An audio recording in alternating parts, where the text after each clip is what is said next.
Episode की शुरुआत में हम देखते हैं कि शहर में पेट्रोलिंग चल रही होती है, पर तभी एक काइजू वहाँ पर हमला कर देता है और पूरे शहर में इमरजेंसी घोषित कर दी जाती है और लोगों को सेफ जगह जाने के लिए कहा जा रहा होता है और बाकी सभी लोगों को उस शहर से दूर रहने के लिए कहा जाता है। तब हम देखते हैं फोर्सेस वहाँ जाती हैं और ये चेक करने लगती हैं कि काइजू के आसपास कहीं कोई प्रेजेंट तो नहीं है, और जब उन्हें इस चीज की कंफर्मेशन मिल जाती है कि कोई ह्यूमन नहीं है, तब वो उस काइजू पर मिसाइलों से हमला कर देते हैं। तब सभी लोग ये सब कुछ लाइव देख रहे होते हैं और एक लड़की कहती है, आखिरकार इस पर कौन सी डिवीजन आएगी? ये चीज योकोहामा में हो रही है तो वहाँ पर जरूर 3rd डिवीजन ही आएगी। और तब हम देखते हैं हेलीकॉप्टर से 3rd डिवीजन नीचे उतरती है और वो लोग उतरते ही काइजू पर गोलियों से हमला करना स्टार्ट कर देते हैं, जिससे उस काइजू को चोट आने लगती है। और तब 3rd डिवीजन की कैप्टन काइजू की छाती में अपनी तोप से होल कर देती है, जिससे वो काइजू पूरी तरह से फट जाता है और उसके बॉडी पार्ट्स पूरे शहर में फैल जाते हैं। और तब वहाँ पर क्लीनिंग टीम आ जाती है। तब यहाँ काफका उस काइजू की बॉडी पार्ट्स को देखकर कहता है, ये पूरी जगह तो बॉडी पार्ट से ही भरी हुई है, लगता है मुझे यहाँ पर ओवर टाइम भी करना पड़ेगा।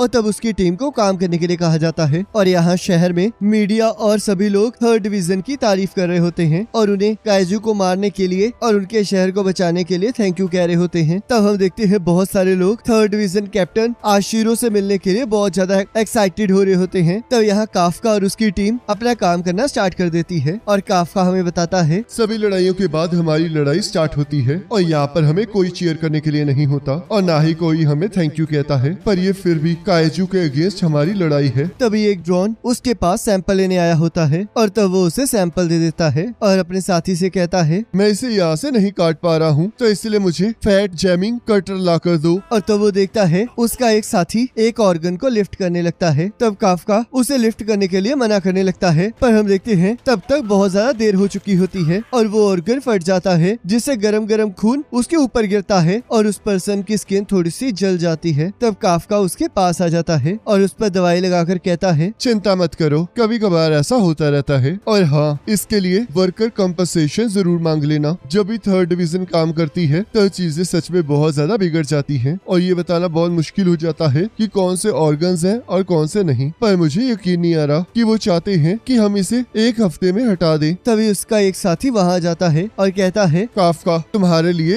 एक नई जॉब है, तुम्हें इंटेस्टाइन्स के पास जाना होगा। जिसे सुनकर वो बहुत ज्यादा डर जाता है और वहाँ से भागने लगता है। तब उसका साथी इस बात के लिए जोर जोर से हंसने लगता है और एक पर्सन उसे पकड़कर कहता है, तुम्हें साथ चलना ही होगा और वैसे भी मैंने मैनेजमेंट से परमिशन मांग ली है। तब एक पर्सन कहता है, मैंने सुना है कि इंटेस्टाइन की जॉब बहुत ज्यादा मुश्किल होती है, क्या ये सच है? जरा ध्यान से सोचो, आखिरकार उनमें होगा क्या, फिर मुझे बताना कि वो मुश्किल है या नहीं। तब यहाँ काफका सोचता है, आखिरकार क्यों हमेशा मुझे इस ड्यूटी पर भेज दिया जाता है। और तब उसे उल्टी आने लगती है और हम देखते हैं वो उस काइजू की पोटी साफ करने लग जाता है। तब यहाँ रात को काफका कहता है, मैं पूरी तरह से थक चुका हूँ और मुझे अभी भी उस चीज की स्मेल आ रही है। तब यहाँ न्यूज में 3rd डिवीजन कैप्टन आशिरो के बारे में बताया जा रहा होता है और उसमें न्यूज एंकर कहती है, कैप्टन आशिरो अभी सिर्फ 27 सालों की है, पर उसने इतने कम उम्र में भी 100 से भी ज्यादा काइजू को मार डाला है। और तब काफका अपना बचपन याद करने लगता है, जिसमें उसने आशिरो को कहा होता है कि वो दोनों मिलकर सारे काइजूस को खत्म कर देंगे। तब यहाँ काफका कहता है, आखिरकार मैं इस जगह कैसे आ गया, पर रुको, मुझे इसके बारे में नहीं सोचना चाहिए था। क्लीनिंग करना भी बहुत इम्पोर्टेंट जॉब है और इससे तो मैं सोसाइटी की मदद कर रहा हूँ, जिसकी वजह से मैं इतने अच्छे घर में रह रहा हूँ और अच्छा खाना खा पा रहा हूँ। क्या ये अच्छी बात नहीं है? और तब वो अगले दिन फिर से काम पर चला जाता है, जहाँ उसका एक साथी कहता है, काफका आज हमारे साथ एक नया पार्ट टाइमर काम करना शुरू कर रहा है और इसका नाम इचिकावा है। इसका कहना है कि इसे भी डिफेंस फोर्स ज्वाइन करनी है और इचिकावा काफका भी कभी डिफेंस फोर्स ज्वाइन करना चाहता था, पर अब ये सब कुछ छोड़ चुका है और अब ये यहाँ के फर्नीचर का पार्ट है, जिससे काफका को बिल्कुल अच्छा नहीं लगता और वो कहता है, ऐसे बच्चे को डराना बंद करो। तो इचिकावा कहता है, सुनिए सर, आखिरकार आपने हार क्यों मानी? मैंने बहुत ज्यादा कोशिश की, पर जैसे कि तुम्हें पता ही है कि तुम चाहे जितने मर्जी अच्छे हो, पर कोई न कोई तुमसे अच्छा जरूर होगा। और तुम ये भी कह सकते हो कि मैं ये जान चुका था कि मैं इस लिमिट से आगे नहीं बढ़ पाऊंगा। जब तुम बड़े हो जाओगे तब तुम्हें इस बात का एहसास हो जाएगा। ऐसा कुछ नहीं होने वाला, क्योंकि मैं कभी हार नहीं मानूंगा, तो इसलिए जब तक मैं मरता नहीं तब तक मुझे कुछ पता नहीं चलेगा। और तब वो चेंज करने चला जाता है। तो टोकू कहता है, मुझे लगा था तुम दोनों की अच्छी बनेगी। ये बिल्कुल भी अच्छा नहीं हुआ। मैं ऐसा कुछ नहीं कह सकता था जिससे मैं लूजर ना लगूं। क्या गिव अप करना इतना बुरा होता है? और तब वो लोग काइजू को साफ करने वाली जगह पर पहुंच पहुंच जाते हैं जहाँ सबको अपना अपना काम बताया जा रहा होता है। तो यहाँ इचिकावा को इंटेस्टाइन साफ करने का काम दिया जाता है, जिससे काफका बहुत ज्यादा खुश हो जाता है और तब उसे भी वही काम दे दिया जाता है। तब वो कहता है, मैंने तो कल भी यही काम किया था, आखिरकार मुझे आज भी क्यों ये काम करना पड़ रहा है? ये इसलिए है क्योंकि तुम इंटेस्टाइन वर्क के साथ बहुत अच्छे हो। और तब वो अपने काम के लिए निकल जाता है। तब वो मैनेजर कहता है, ये हमेशा अपने काम की कंप्लेंट करता रहता है, पर इसने कभी भी मना नहीं किया। अगर ये डिफेंस फोर्स में होता तो ये बहुत अच्छा काम करता, पर ये तो तभी पॉसिबल हो सकता था अगर ये टेस्ट को पास कर लेता। और तब वो सभी लोग काम करने के बाद खाना खाने चले जाते हैं। और यहाँ हम देखते हैं इचिकावा का मन काम की वजह से खराब हो रहा होता है, जिसे देखकर काफका बहुत ज्यादा खुश हो रहा होता है। और तब उसका भी मन खराब होने लगता है। और तब वो इचिकावा से कहता है, क्या तुम अपने साथ लंच लाए हो? पर अब मेरा इसे खाने का बिल्कुल मन नहीं है। तब काफका उसे मल्टीविटामिन का एक जूस का पैकेट देता है और कहता है, अगर तुम्हें शाम तक काम करना है तो तुम्हें कुछ खाना ही होगा, इसलिए तुम इसे रख लो। और ऊपर से तुम नाक को बंद करने के लिए ये ले लो, इससे तुम्हें काम करने में आसानी होगी। तब इचिकावा उस चीज के लिए मना करने लगता है। तब काफका उसे जबरदस्ती उसे पहनाने की कोशिश करने लगता है। उसके बाद वो सभी लोग काइजू की पोटी को साफ करने वाले काम पर लग जाते हैं और काम खत्म होने के बाद वहाँ से चले जाते हैं। तब यहाँ काफका कुछ इंस्पेक्शन कर रहा होता है और कहता है, शुक्र है आखिरकार सबसे बदबूदार जॉब खत्म ही हो गई। तब इचिकावा वहाँ जाता है। तब काफका कहता है, क्या तुम मेरे से बदला लेने आए हो क्योंकि मैंने लंच में तुम्हारे साथ वो किया था? ऐसी बात नहीं है, मैं तो आपका शुक्रिया अदा करने आया हूँ क्योंकि आप ही की वजह से मैं अपने पहले दिन टिक पाया हूँ, तो इसलिए थैंक यू। और हाँ, डिफेंस फोर्स की एप्लीकेशन के लिए वो लोग एज लिमिट को 32 कर रहे हैं क्योंकि उन्हें और ज्यादा यंग लोग नहीं मिल रहे हैं। वैसे मैं आपको ये तो नहीं बता सकता कि आप अपनी लाइफ के साथ क्या करेंगे, पर जब आपने पहले कहा था कि आप हार मान चुके हैं तब आप बहुत ज्यादा उदास लग रहे थे, पर मुझे इससे कोई फर्क नहीं पड़ता। और अगर मैं गलत हूँ तो आप इस चीज को यहीं छोड़ सकते हैं, मुझे उससे कोई प्रॉब्लम नहीं है। तो इसलिए good night. Ichikawa thank you, तुम सच में बहुत अच्छे हो। ऐसा कुछ नहीं है। पर तभी एक काइजू उसके ऊपर हमला कर देता है और जैसे उसे खाने लगता है काफका उसे बचा लेता है। और तो वह काइजू फिर से इचिकावा पर हमला कर देता है, पर काफका उसे लात मारकर दूर फेंक देता है। इचिकावा जल्दी यहाँ से भाग जाओ और जैसे ही तुम सेफ हो जाओगे वैसे ही डिफेंस फोर्स को इसके बारे में बता देना। पर आप इस चीज से अकेले नहीं लड़ पाओगे। पर अगर तुम यहाँ रुके तो हम दोनों ही मारे जाएंगे। तुम डिफेंस फोर्स ज्वाइन करना चाहते हो ना, तो आखिरकार तुम यहाँ पर क्यों मरना चाहते हो? तो इसलिए यहाँ से भाग जाओ। और तब इचिकावा वहाँ से भाग जाता है और काफका उस काइजू का ध्यान अपनी तरफ खींचते हुए वहाँ से भागने लगता है। और तब हम देखते हैं वो काइजू भी उसका पीछा करने लगता है और काफका उससे बचते हुए एक बिल्डिंग में घुस जाता है जहाँ से वो काइजू अंदर नहीं आ पा रहा होता। और तब काफका वहाँ की एक खिड़की से बाहर कूद जाता है और हमें एक फ्लैशबैक दिखाया जाता है जहाँ शिरो रो रही होती है और काफका कहता है, हमारा घर, हमारा स्कूल, सब कुछ तबाह हो गया। मैं उस काइजू को नहीं छोड़ूंगा और उसकी वजह से तो मैं अपनी गेम भी नहीं फिनिश कर पाया। क्या तुम इस वजह से सैड हो? मैं तो इस वजह से उदास हूँ क्योंकि मिको मर चुकी है। मिको तुम्हारी बिल्ली थी ना? और तब वो दोनों ही अपने शहर को देखने लगते हैं और एक साथ डिफेंस फोर्स ज्वाइन करने की बात करते हैं। तब काफका कहता है, ठीक है तो चलो देखते हैं कि कौन सबसे कूल डिफेंस फोर्स ऑफिसर बनता है। तो चलो फिर मिलकर काइजू को हराते हैं। तब यहाँ काफका उस काइजू से बचते हुए सोचता है कि जो हमने वादा किया था वो इस तरह नहीं था। और तभी हम देखते हैं वो काइजू बिल्डिंग तोड़ के उसके पीछे आ जाता है और काफका लड़ने के लिए तैयार हो जाता है और सोचता है, मैं इस काइजू से नहीं डरता हूँ, तो मुझे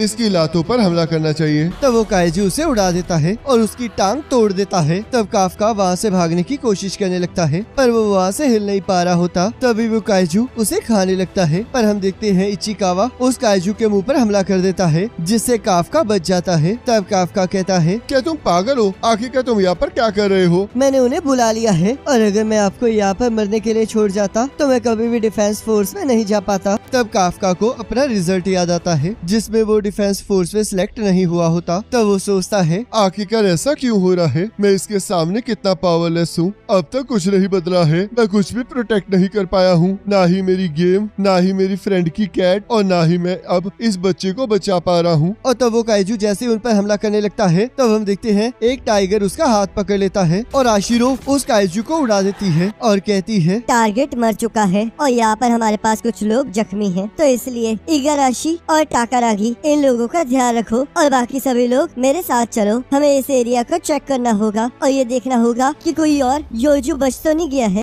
और तब उन लोगों को यहाँ हॉस्पिटल में भर्ती करा दिया जाता है, जहाँ काफका सोचता है आशिरो कितनी कमाल की है, उसने एक ही बारी में उस योजू को हरा दिया और उसने तो मुझे काफी पीछे छोड़ दिया है। तो इशिकावा कहता है सर, जब वो काइजू अपीयर हुआ और आपने मुझे भागने के लिए कहा तो आपने वहाँ पर बिल्कुल सही डिसीजन लिया, क्योंकि अगर आप वहाँ पर ना होते तो मैं आज यहाँ पर जिंदा ना होता। आप सच में बहुत ज्यादा कूल हैं। आपको सच में डिफेंस फोर्स ज्वाइन करनी चाहिए। और हाँ, ये बिल्कुल आपके ऊपर डिपेंड करता है, मुझे इससे कोई फर्क नहीं पड़ता। तब इसे सुनकर काफका को अपना और आशिरो का वादा याद आने लगता है और वो सोचता है ये बिल्कुल सही कह रहा है, मैं हमेशा चीजों से भागता नहीं रह सकता। थैंक यू इचिकावा, तुम सच में बहुत अच्छे इंसान हो। मुझे लगता है कि हार मानने में कोई गलत बात नहीं है, पर खुद से झूठ बोलना बिल्कुल अच्छी बात नहीं है, तो इसलिए मैं डिफेंस फोर्स में जाने का एक ट्राई और जरूर करूंगा। और तभी उसे उसके सामने एक काइजू दिखाई देता है और वो कहता है आखिरकार मैंने तुम्हें ढूंढ ही लिया। और जैसे ही काफका उसे देखकर चीखने लगता है, वैसे वो काइजू उसके अंदर चला जाता है और हम देखते हैं उसके अंदर रिएक्शन स्टार्ट हो जाते हैं। तब इचिकावा जैसे ही उसकी आवाजें सुनकर उसका पर्दा हटाता है, तब वो उसे देखकर पूरी तरह से शॉक हो जाता है। और तब जैसे ही काफका भी अपनी रिफ्लेक्शन देखता है, तब वो दोनों पूरी तरह से शॉक हो जाते हैं। तब काफका इचिकावा को अपने बारे में समझाने लगता है और तब हम देखते हैं एक बूढ़ा आदमी काफका को काइजू समझ लेता है और उसके बारे में रिपोर्ट कर देता है। तब इचिकावा कहता है इससे आपके बारे में रिपोर्ट कर दी है, जल्दी से यहाँ से भाग जाओ। तब हमें यहाँ एक फ्लैशबैक दिखाया जाता है, जहाँ काफका आशिरो से कहता है अगर तुम कभी भी काइजू के सामने जाओ तो सबसे पहले उसकी टांगों पर वार करना, ताकि वो वहाँ से हिल ही न पाए। मुझे थोड़ा सा डर लग रहा है, काइजू तो सच में मुझसे कितने ज्यादा बड़े होंगे। चिंता मत करो, क्योंकि जब भी तुम्हें डर लगेगा तब तुम हमेशा मुझे अपने पास पाओगी। तो यहाँ आशिरो सोचती है तुम झूठे हो। और तब उसे फोन आ जाता है, जिसमें उसे बताया जाता है कि एक हॉस्पिटल में एक काइजू को देखा गया है। तब वो कहती है चिंता मत कीजिए, मैं अपनी टीम को लेकर जल्दी वहाँ आ रही हूँ और हम उसे मार डालेंगे। और इसी के साथ एपिसोड खत्म हो जाता है। अब गाइस, अगर आपको ये वाला एपिसोड अच्छा लगा तो उसे लाइक जरूर करना, और अगर आप चाहते हो कि हम इस एनिमे को कंटिन्यू करें तो मुझे कमेंट करके जरूर बताना। बाकी नेक्स्ट एपिसोड का लिंक आपके स्क्रीन पर आ रहा होगा, उस पर क्लिक करके अगले एपिसोड को देख सकते हो।